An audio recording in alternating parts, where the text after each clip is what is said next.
Mitch Hull this week, played him a fortnight ago. Expecting a tough test? Yeah, last time we were out, we had a very tough game against them. There was a few errors and things like that, which probably made it a bit, lacklustre on some fronts. But it's going to be a massive game for us. Obviously Challenge Cup semi, so it's huge.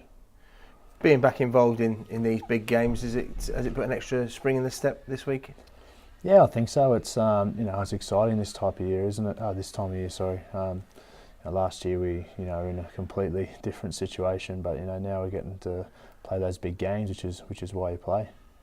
And having been at Wembley in your early days as a Rhino, you'd be desperate to get back there. Yeah, I was very, very lucky when I first came over to experience all that, and it's such a massive game and massive achievement. So it's something we've got to strive for there. So we're looking to get back. Challenge Cup's something that obviously you don't have in Australia.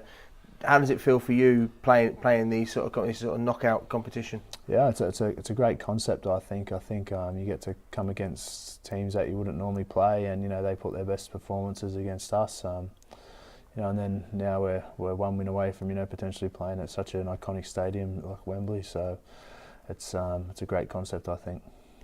Your good pal Rob Burrow is retiring at the end of the year. How would you sum up, having played with him for the last 3 years, his contribution? Oh, he's I think everyone says he's probably pound for pound the toughest man to play rugby league. He's told me that himself. He thinks he's the toughest to ever play the game, but he's a great fella. He's a great character. He's one of my good friends. I'll lose a lift to train him when he retires, so I'll have to organise something else there. But everyone will miss him. But it's good he's going to be around the club in his new role as youth development.